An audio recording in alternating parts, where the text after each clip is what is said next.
I want to do a new segment called NASCAR 101 because when we talk about playoffs, a lot of people don't understand. If you're not an avid NASCAR fan, like, what is the NASCAR playoffs? How does it work, Well, I want to explain this, and this segment, by the way, is NASCAR 101, is presented by Birch Gold, and if you want to learn more about Birch Gold Group and get a free info kit, you can text Denny to 989898. So what we're going to explain is kind of, now that the NASCAR playoffs are starting, here's how it's going to work.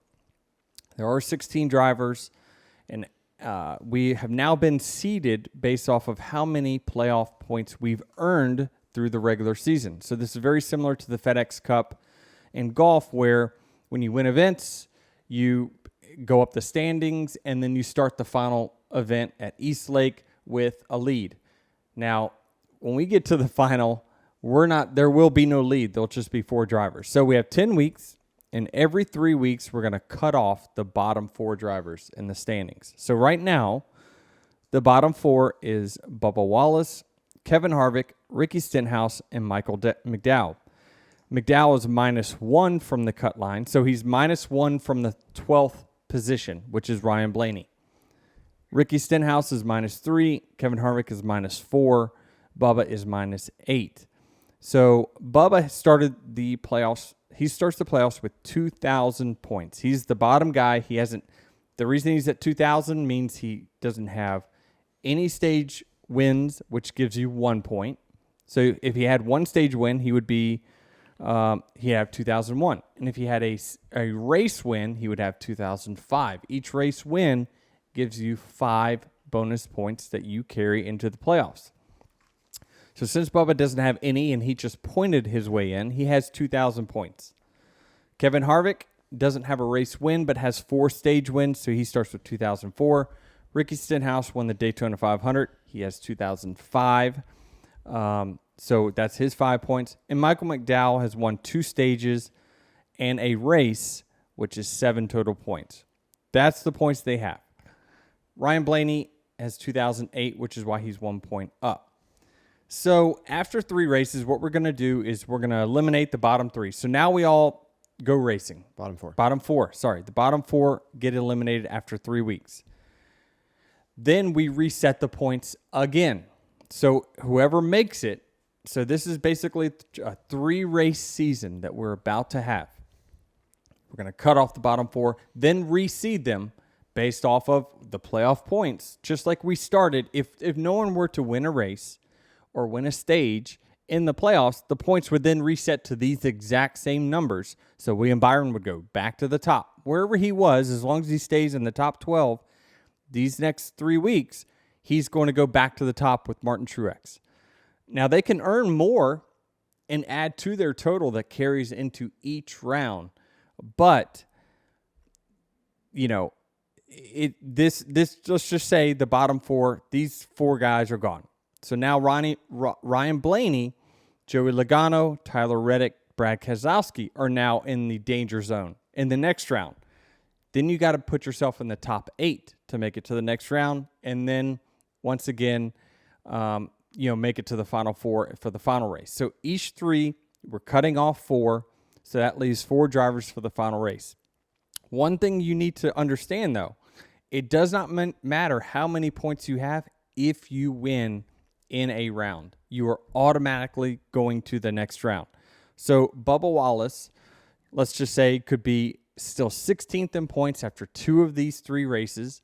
But if he wins that last playoff race, doesn't matter what his points were, bam, he goes to the next round, and we take somebody that was the lowest in points or the 3rd lowest in points, he is now out.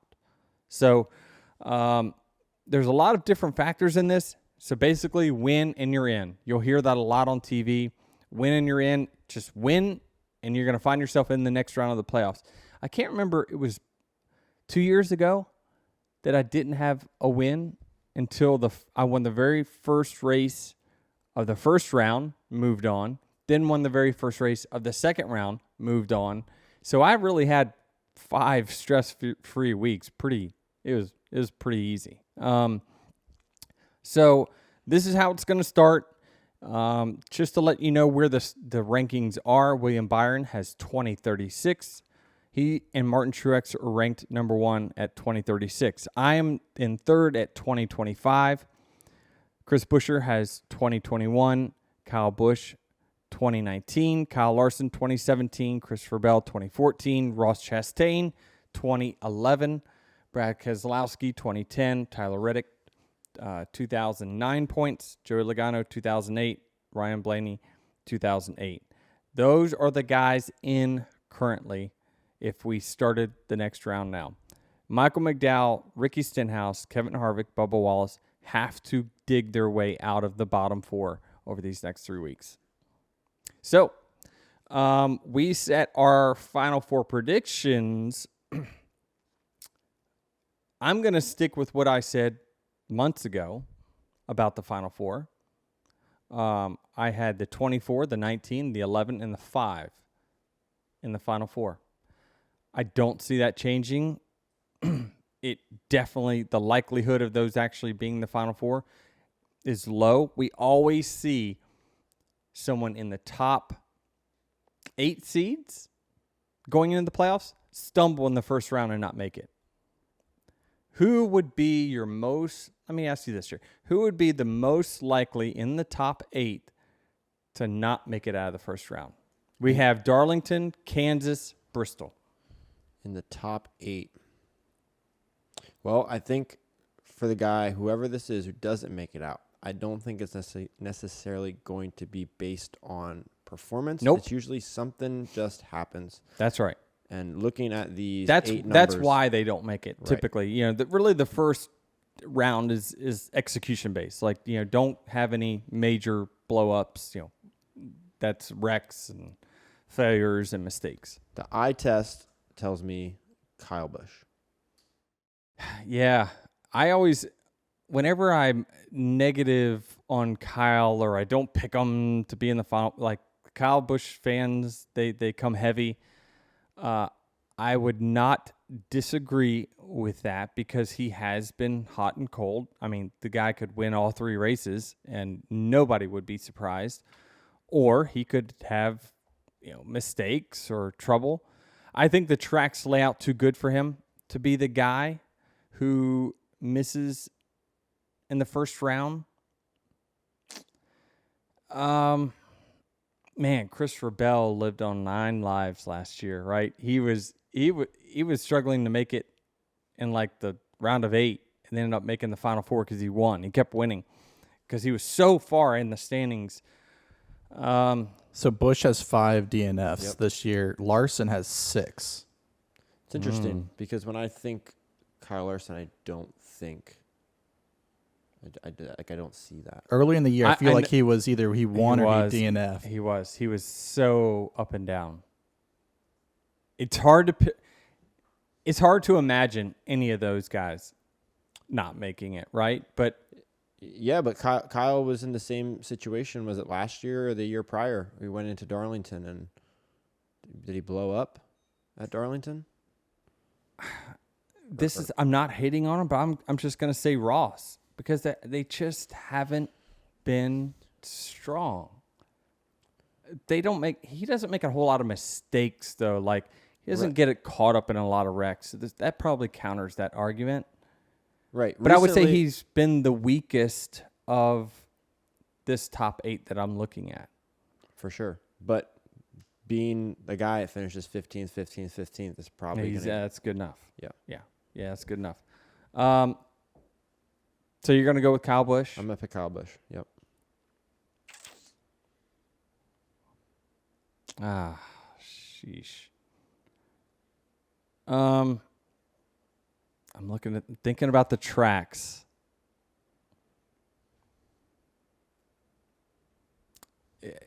Either Larson or Ross. Only just because I don't think I'll go on the record and say I don't think any of these guys don't make it, but it'd be Larson or Ross. Just simply from the performance perspective of Ross.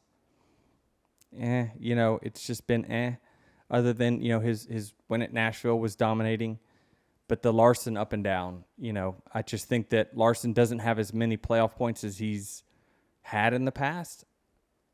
So there's less room for error there. That's interesting because you just said you're sticking to your Final Four predictions, but picking that guy is most likely to go I out. also said I think they all make it. But if I had to pick one, which I'm clearly not, it's hard. I'll say Ross, but I'm wrong. I'm wrong on that. But we'll see. He's only 4 points up from the cut. I don't see any of the bottom teams outrunning Ross. I think that it's going to be tough for McDowell. There's no road courses here. He's going to need to execute really well. I love doubting McDowell because it fuels him. So I love this playoff talk. There's something to talk about here. I want to hear from social. All right, social media. When you hear this clip, tell me someone in the top 8 that will not make it out of the first round. Because we've had it before, many times, I think. What's the percentage the fans are going to say you? 35%. What do you think of though? So Ross lately has everyone said like the reins have been pulled in. Do you think now that playoffs he might kind of revert a little bit back? He doesn't need to early. I don't think so. He doesn't need to. I think he just needs to do what he's been doing. He's fine. Again, like what I say that a lot, I know. What Jared's saying is true is that it's not going to come from lack of performance by any of these guys. It's going to come from who gets caught up in a wreck at Kansas, who gets, whose wheel falls off at Bristol and goes a couple laps down. Yep. It's just about being consistent. Yeah. And just doing the little things correctly. So, that is NASCAR 101. We talked a little bit about the NASCAR playoffs, how it works. What we didn't talk about is when we do get to the final race of the season, the 10th race of the playoffs, is it's 4 guys that are left. So when we talk about cutting 4 out every 3 races, that's 9 races. That leaves 4, and those guys will race heads up in a final race at Phoenix for a chance for a championship. And there's no handicap in it. Once they get there, they all their points are erased. Points don't matter. It's whatever driver finishes ahead of the others win the championship. And so far, you've had to win the race to win the championship so far. I want to go in through this format. I want to go through this driver playoff list and just pick out a few names and get your thoughts on their playoff outlook, what they may need to do to advance through each round, and how far you think that they'll go. Starting with... All right, give me 3. Just give me 3 names, and we'll tell you why they will or why they won't. Won't what? Make it wherever we say. We're deep in the playoffs. Okay. Well, let's start with Ricky Stenhouse Jr. Why he will. He is consistent. He finishes very well. He's running better than he's running a career best. The best he's ever run through a full season. They're putting it all together. You're not seeing him have his big finishes, big number finishes that he's had. And let's just set the goal at the final 8 for Ricky. Okay. The why he will is he's finishing really good. And he's not having the big blow-up races that we're talking about. He's very consistent. I think that's why he will. Why he won't? Not enough stage points. I don't know that he has enough speed or the team has enough speed to qualify in the top 5 and collect enough stage points to make it to the round of 8. Bubba Wallace. Let's set the goal again at the final 8. Why he will? He's the opposite of Ricky. He collects a lot of stage points. He qualifies well, and he's, you can see. I think he's finished in the low teens pretty consistently over these last 6-7 weeks. Why he won't? They fade. at the end. They have to figure out how to finish better. Again, he is the polar opposite of Ricky Stenhouse. They flip-flop throughout the race. So he's ahead of Ricky most of the race, finishes behind. Ricky comes on strong at the end. So I think that would be the negative for the 23 team, is keeping up with the weekend and maintaining track position throughout a race. The lone Stewart-Haas racing car, Kevin Harvick. Wow. What do you want to set his goal at? I think Final Eight's probably a good number, right? I think it probably is. I think it'd be a lot to ask that team to make it to the Final Four. If they made the Final Four, what a freaking accomplishment. I mean, that team is not, now I'm not singling out the 4 team, but the team he drives for has been struggling mightily all year long. So why he will make it to the Final Four is he's Kevin Harvick, and he has Rodney Childers making the calls. And those two together, they don't go out easy. And even though he's only got 4 playoff points, which is the lowest, maybe it's got to be the lowest ever for that grouping of guys, I'm actually pretty freaking amazed he's got 4 playoff points, that he's won stages. I mean, I don't know. Where'd he win them? Yeah, you don't know, right? Like, when's he been up front? I guess Phoenix earlier this year, right? But I just, they'll find a way because he's great, his team's great. You know, that 4 team, they'll find a way. Why they won't, no speed. Just they don't have speed. They've shown glimpses of speed over the last few weeks or so, but man, you can't continue to just outperform all your other teammates that much. That just means there's not enough room for error in speed in your car. So I think that they execute better than anyone in the series, but if he doesn't make it, it's because this is just the slowest 4 car that we've seen since they've been together. And one more bonus number, the 11 of Denny Hamlin. What's the goal? A championship. Wow. All right, championship. Why we will. I feel I'm better than I ever have been. I've got experience. I've got the most playoff points I've had in a couple years. Yeah, probably a couple years. I think we're coming in hot. I do. I think that we're peaking at the right time. That gets us into the Final Four. The tracks lay out very, very nicely for us. Winning Phoenix, I think that our cars are better on the short tracks than they were last year. I think that was a kind of a downside to our cars. We were very fast on intermediates, just not very fast on short tracks, with the exception of the very, very short tracks like Martinsville. And I just think that this team's ready. I think our pit crew's really coming into its own. We have every piece of the puzzle together to win a championship. We need some things to fall our way, or let's just say not fall our way.